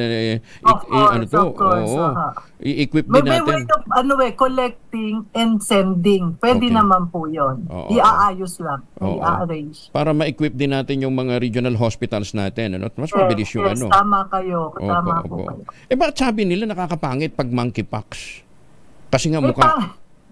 Dahil sa lesions. Tapos, di ba, sinasabi natin, huwag kakamutin, magkaka-scar yan. And it takes a long time to, mag-scab. Yung para matuyo at really mawala at maalis. Yung scab na yon. Kaya talaga nakakapangit. Talagang pangit naman yung may lesions na gano'n. Talagang marami kasi siya. Okay. Doc, thank you very much for joining us this morning. So again, thank you. Sa ating mga kababayan, ang pinakamainam pa rin magpabakuna kayo doon sa iba't ibang mga sakit, Pero teka, balikan. Doc, may bakuna ba ang monkeypox? Meron, pero wala dito sa Pilipinas. Ay, wala pa. Medyo maraming nangangailangan sa Amerika. Parang medyo nafo-focus sila doon. Wala tayo. Wala pa. Pero are we procuring? May balak ba ang ano? Hindi ko po alam kasi depende ang procurement kung kailangan talaga ng marami, national procurement. Ngayon, kung may mag-a-apply ng CPR, yung tinatawag na Certificate of Product Registration, sa private pwede po. Pero as far as I know, wala naman. Wala pa. Okay. Doc, thank you again. Maraming salamat. Thank you. Morning. Good morning. Si Dr. Nina Gloriani, Professor ng College of Public Health ng UP Manila. Ibusunin yung inyong immune system, ano? Tsaka, di ba, huwag kayong magkaroon ng intimate contact. Pagka nakita na ninyo, may sakit, di ba?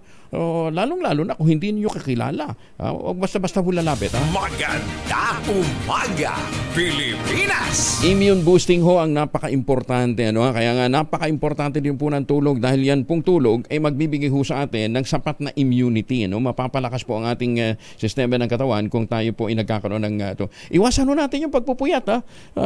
Lalong na hindi natutulog dahil lang sa panonood ng Netflix. Mga nagyoyosi, mga nagyoyosi. Yan, nakakapagpahina ng immune system yung pangyoyosi na yan, hindi lang pangyoyosi, pati yung ibang mga bisyo, ano ha? Kaya ho, sa panahon ngayon na kinakailangan ho natin ng panlaban sa puyat, pagod at stress, meron ho tayong kasanggaang Ultabayo. Ang kauna-unahang postbiotic food supplement na rekomendado ho ng mga doktor, rehistrado sa Food and Drug Administration, yan po ay halal certified. Ano pong ginagawa ng Ultabayo? Ang Ultabayo po postbiotic with Lactococcus lactis strain plasma. Dumaan po yan sa napakahabang clinical trial. At ang bawat kapsula po ng Ultabayo ay nagtataglay ng 50 billion cells ng Lactococcus lactis strain plasma. Kaya may kakayahan talagang itaboy ang mga toxin sa ating katawan habang tayo po ay natutulog. Ayan, nakakatulong ho yan para magkaroon tayo ng magandang tulog. Tayaan na natin yung plasmacytoid dendritic cell, yung commander ng immune system na itaboy yung mga toxin sa ating katawan habang tayo po ay nagpapahinga. Ang Ultabayo ay available sa Lazada, Shopee. Siguraduhin lamang po ito galing sa Theoxis Health Ventures. Mag-check po kayo sa 0917-110-6580 para po sa karagdagang impormasyon. Ang Ultabayo ay available din po sa Mercury Drug, Amesco Drug, Pasmed Pharmacy at Joann's Pharmacy. Immune booster ang kinakailangan ho natin, kasama ho dyan ang masarap na tulog. Pero huwag natin kalimutan ang Ultabayo ay hindi po gamot at hindi dapat gamitin panggamot sa anumang uri ng sakit.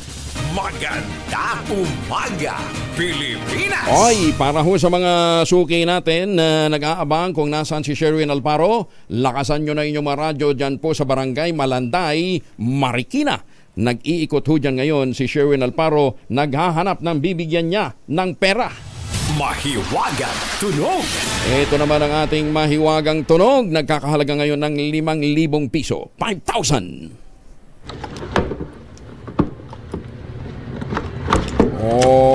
Ano ho yung 5,000 worth na yan ng mahiwagang tunog? Hindi ko po alam. Basta't mahagi po yan ng isang e-bike. Kaya ang inyo pong gagawin lamang, mag-text po kayo ng inyong mga sagot sa 0919-282-6485. Sundin ang tamang format ng pagte-text. Empty space, name slash, address slash, contact number slash, at ang inyong sagot. Isang beses lamang po maaari mag-text sa ating text line gamit ang inyong mobile number at doon ho naman sasali sa atin online, kinakailangan meron po kayong sharer badge. Ayan, para ho mapabilang ang inyong mga entries. Ayan, At syempre wag natin kalimutan, pagkatapos nating mag-bike-bike, mag-e-bike, magpaikot-ikot sa kung saan-saan, wag natin kalimutan mag-shower. Ayan, gamit ang Shield Bath Soap. Maganda umaga, Pilipinas! Sa iba pang mga balita, kinasuhan si Commission on Elections Chair George Garcia at 7 iba pa dahil sa paglabag sa Anti-Graft and Corrupt Practices Act. Inihain ni dating Caloocan Congressman Edgar Egay Erice ang kaso sa Office of the Ombudsman laban kay Garcia at 7 miyembro ng Bids and Awards Committee dahil sa alegasyon ng korupsyon sa nangyaring contract signing sa pagitan ng COMELEC at Miro System. Ayon kay Erice, dapat na magpaliwanag si Garcia sa munay katiwalian ng walang bidding na nangyari at napaboran nito ang Miro para sa 18 billion pesos na halaga ng kontrata. Sinabi din ng dating opisyal na hindi siya titigil hanggat hindi na i-impeach ang mga opisyal na sangkot sa naturang deal. Tinawag naman ni COMELEC Chair George Garcia na isang uri ng forum shopping ang paghahain ng kaso laban sa kanya ni dating Caloocan Congressman Egay Erice. Nabatid kasi na ireklamo ni Erice sa Office of the Ombudsman sa kasong paglabag sa Anti-Graft and Corrupt Practices Act Si Garcia kasama ang miyembro ng Bids and Awards Committee kaugnay ng deal sa South Korean firm. Sa panayam ng DCRH, nanindigan si Garcia, hindi totoo ang akusasyon ni Garcia o ni Erice na walang procurement at walang bidding na nangyari. Sinabi pa ng COMELEC Chair, hindi naman nila kasalanan na iisa lamang ang natuloy sa pagsusumite ng participation documents para sa nasabing bidding. Naniniwala rin si Garcia na bahagi lamang ito ng panggugulo sa kanilang preparasyon para sa 2025 elections. Sinasabi daw po na wala daw procurement o bidding na nangyari. Paano po nawala ng bidding? Kahit nga po siya kinikilala na may bidding na nangyari at hindi po namin kasalanan kung 5 ang bumili ng bidding documents at pagkatapos ay isa lamang ang natuloy na mag-submit sa amin nung kanilang participation para sa ating pong bidding. So, wala pong katotohanan na walang bidding sa lahat po ng media present. During our bidding, naka-livestream pa po kami at pagkatapos lahat po ng citizens arm namin at mga interest groups ay present at kasama na rin po yung representative mismo ng COA. Yung mismong COA auditor ay present nung araw ng bidding. Magandang umaga, Pilipinas! Guidelines para sa 2025 midterm elections, ilalabas na ng COMELEC. Detalye ng balita mula kay Boy Gonzales, RH29. Boy, good morning. Good morning, Kuya Angel. Natapos na ng COMELEC ang mga guidelines na ipapatupad sa paghain ng kandidatura para sa 2025 midterm election. Sabi ni COMELEC Chairman George Erwin Garcia, ilalabas nila ito sa susunod na linggo ang magiging panuntunan para sa gagawing filing ng Certificate of Candidacy. Itinagdaan na rin ng COMELEC ang 10 sa Manila Hotel bilang lugar ng pagdausan para sa pagsubmit ng COC mula October 1 hanggang October 8. Ang COC ng mga kandidato sa pagkasenador at party list ang kanilang tatanggapin sa Manila Hotel habang ang mga kongresista, alkalde, vice-alkalde at konsyal ng lungsod ay tatanggapin ng mga city election offices. Ang COC naman ng mga kinatawan ng probisya, gobernador, vice-gobernador, mga miyembro ng sangguniang panlalawigan ay gagawin naman sa mga provincial election offices. Ang kandidatura ng mga alkalde, vice-alkalde at mga miyembro ng sangguniang bayan ay ihain nila sa municipal election offices. Ito si Boy Gonzales, una sa Pilipinas, una sa Pilipino. Maraming salamat, Boy. Ipinahayag naman ni Vice President Sara Duterte na may nilulutong impeachment laban sa kanya ng Kamara de Representantes. Ayon kay VP Sara, lantarang nag-uusap ngayon ang mga kongresista tungkol sa planong pagpapatalsik sa kanya. Kahit pa niya itinatanggi ito, hindi siya makukumbinsing walang ganitong usapan. Nakuha daw ng Vice Presidente ang impormasyon mula sa kanyang mga kaibigan sa Kamara na manoy hindi lang nagsasalita dahil na rin sa takot. Ngayon pa man, hindi naman daw natatakot ang Vice Presidente na ma-impeach dahil wala namang mawawala sa kanya. Matabang naman si Senator Amy Marcos sa kasunduan ng Pilipinas at Amerika na pansamantalang kupkupin sa Pilipinas ang ilang Afghan refugees. Salig sa inihain niyang Senate Resolution number 651 noong Hunyo ng 2023, inihimok ng Presidential Sister ang Department of Foreign Affairs at ang Executive Branch na maging transparent sa totoong kalikasan ng o nilalaman ng nasabing kasunduan. Muli rin kinestyon ni Senator Marcos kung bakit pinili ng Amerika na sa iba pa ipakanlong ang mga Afghan nationals at hindi na lamang sa kanilang bansa. Oo nga naman. Ipinunto pa ng mababatas na napakalayo ng Pilipinas sa Afghanistan upang dito gawin ang visa processing ng Afghans na dating nagtatrabaho sa gobyerno ng US. Meron din naman ang inyong imbahada ng Estados Unidos sa mga bansang katabi lamang ng Afghanistan, kabilang dito ang Pakistan, Turkmenistan, Tajikistan, at saka Uzbekistan. Ayan, ha? Sinabi pa ni Senator Marcos na hindi rin sinabi ng pamahalaan kung ilan talaga ang tinatawag nilang US spies na kukupkupin ng Pilipinas. Ginawa ng mababatas ang pahayag matapos magbigyan ng gobyerno ang hiling ng US government na payagan ang limitadong bilang ng Afghan nationals sa bansa habang pinoproseso ang kanilang special immigrant visa at resettlement sa Amerika. Alas 5:30 ang oras sa buong Kampuluan. Magandang umaga, Pilipinas! This time check is brought to you by Bagong impormasyon kasama si Kuya Angelo Palmones. Magandang umaga, Pilipinas! 38 na makalipas ang alas 5 ng umaga, mga residente ng 3 barangay sa Malabon pinag-iingat sa baha dulot ng high tide ngayong araw. Nako! Kasi nga nasira yung navigation gate, ano ha? Detalye na balita mula kay Edwin Duque, RH23. Edwin, good morning. May puntag ko yung Angel, pinag-igat pa rin ng Malabon LGU sa mga nakatira sa malapit sa Tulyahan River, partikular na sa Nabalit, bayan na Malabon at ang hulong duhat ng unang binaha kapag high tide. Base sa high tide alert ay nilabas ng Malabon LGU, nasa maximum level pa rin ang taas ng tubig sa Manila Bay. Ngayong alas 11:46 na umaga kung saan ay aabot ang tubig sa binanggit ng mga barangay, maging mismong palibot ng City Hall. Wala nitong Lunes hanggang ngayong araw.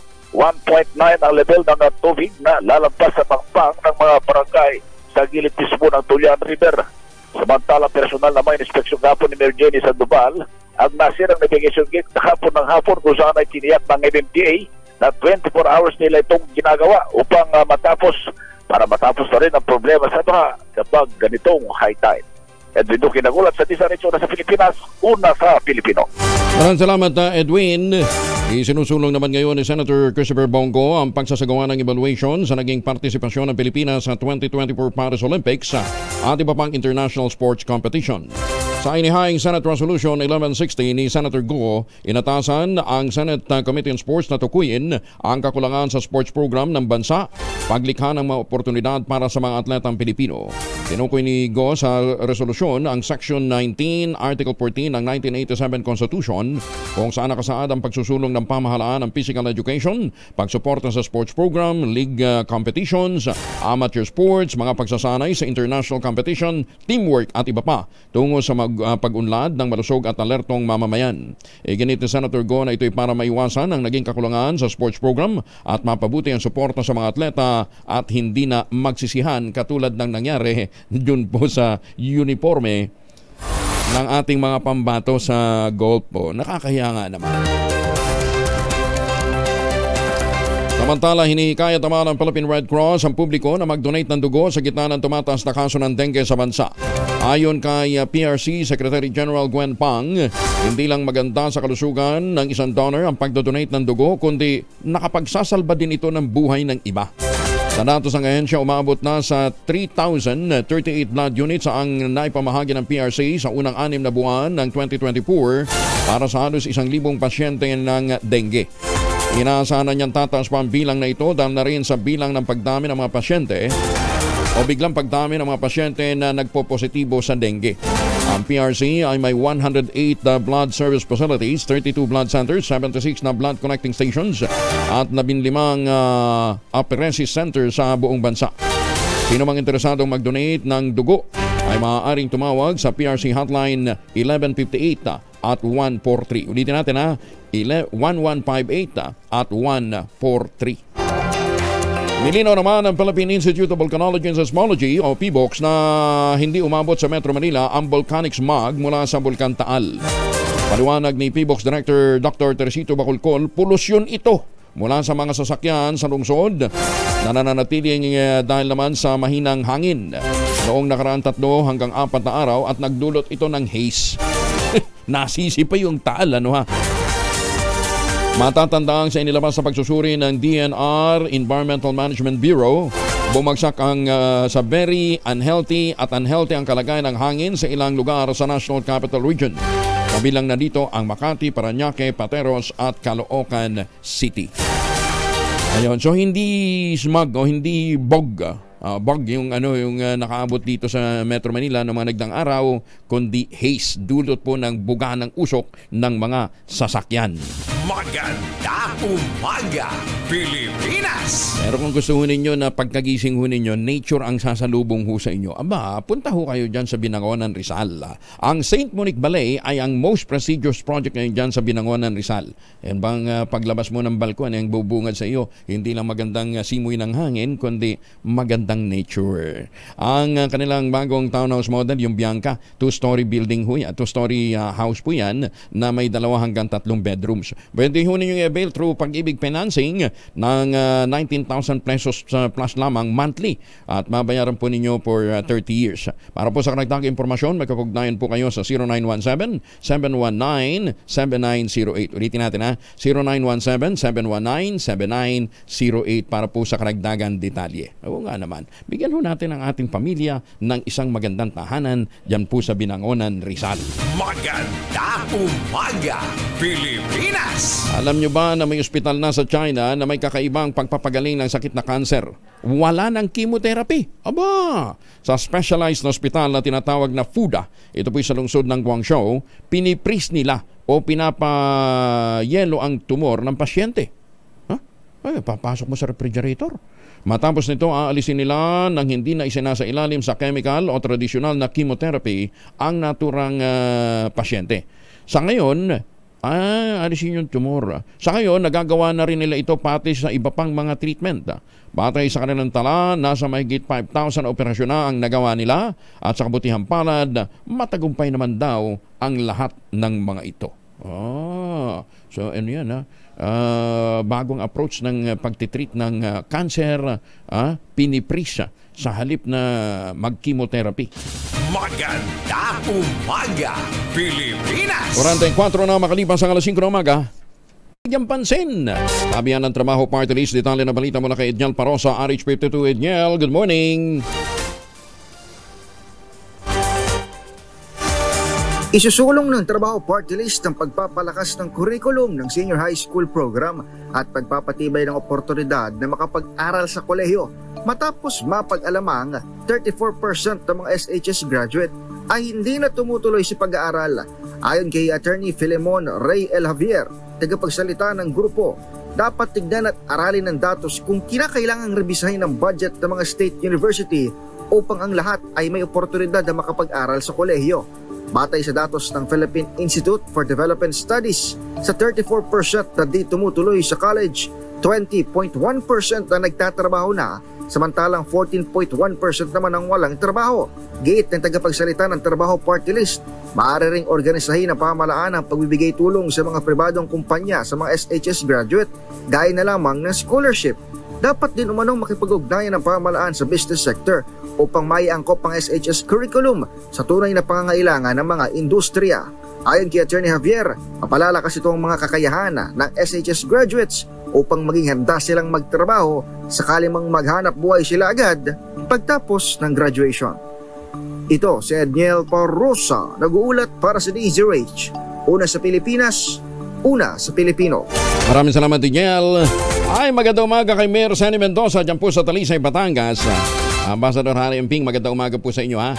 Presyo ng manok sa La Huerta Public Market sumipa ng 10 piso. Dahil nga daw po sa ASF. Detalye na balita mula kay Giselle Ricaport, RH15. Giselle, good morning. Kuya Angel, good morning. Ilang linggo lang matapos sumupa, muli na namang sumisipa yung presyo ng manok sa mga lokal na pamilihan. Dito sa lugar sa public market sa Parañaque City, 10 piso na yung iminahal ng kada kilo ng manok sa loob ng isang linggo lang. Kung dati mabibili ito ng 185 pesos kada kilo, ngayon 195 pesos na yung kada kilo. Yung pakpak 210 pesos ang kada kilo mula sa 200 pesos kada kilo noon.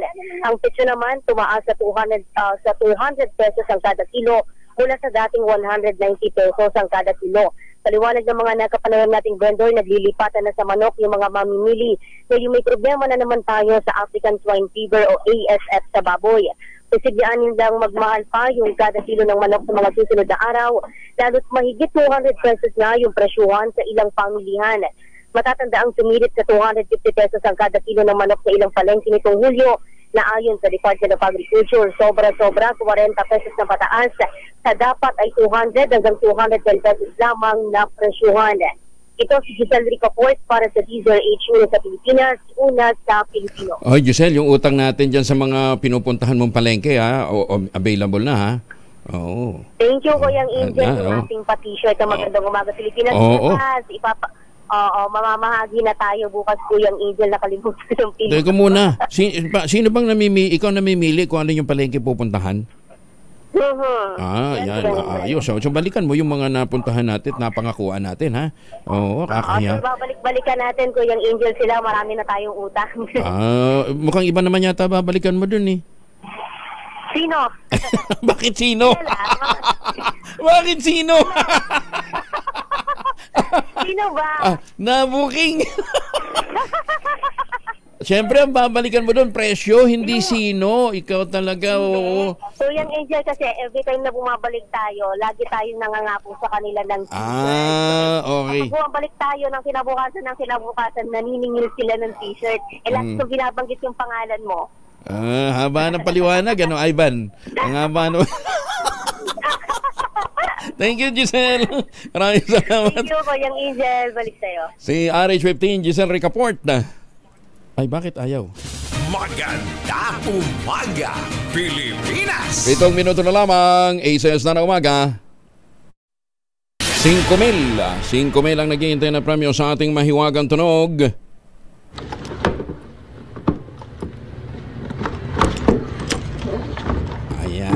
Basta ang ginamit po natin dyan ay e-bike. Ang nyo pong masagot, ipapadala po ninyo sa 0919-282-6485. Sundin ang tamang format ng pagte-text, empty space, name /address / contact number / at ang inyong sagot. Isang beses lamang po maaari mag-text sa ating text line gamit ang inyong mobile number. Sa mga sasali online, kinakailangan meron po kayong sharer badge para mabilang po ang inyong sagot.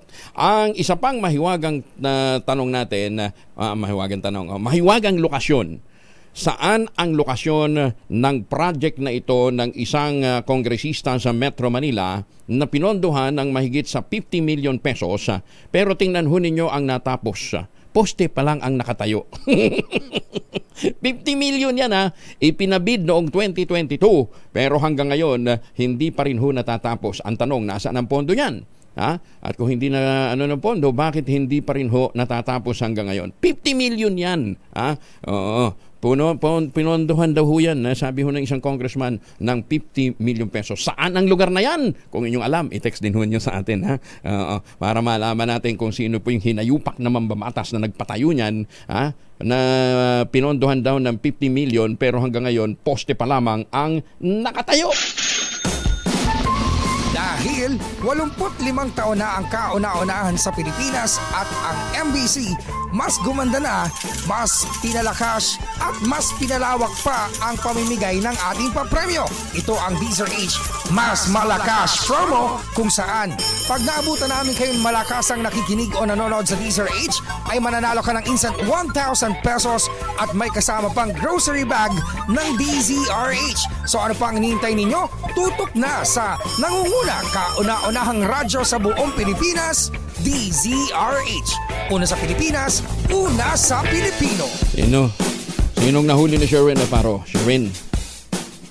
Ay, Diyos ko, may hawak na kutsilyo na ako. Naku, delikado. Ingat ka. May hawak ng kutsilyo. Ayan, naghihiwa habang nakikinig ng radyo. Yun yung kanyang radyo sa may tabi ng ketchup. Wow, ganda ng kanyang radyo. Panahon pa ni... Alam mo... Ito Shelly Lutong Ulam. Dito yan sa Barangay Malanday sa Marikina City na nahuli natin na nakikinig sa DZRH. At makausap natin si ate. At ito pa si Ate Shelly? Oo, sir. Ayan, anong buong pangalan? Shirley Tabliso, sir. Shirley Tabliso, si Ate Shirley. Ate Shirley, palagi ka nakatune in sa DZRH? Oo, sir. Ayan na, dahil palagi ka nakatune in. Sino paborito mong announcer tuwing umaga? Si Angelo Palmes. Okay lang. Palmones, sir. Okay lang yun. Kahit Palmones, no problem. Ayan. Sherwin. Naghahalo-halo talaga. Okay. Angelo Palmales pa. Ayan, oo. Ano ka ba? Ano mo si Alice Guo? Hindi ha. Ano yun? Angelo Palmones. Angelo Palmones, sir. Angelo Palmones.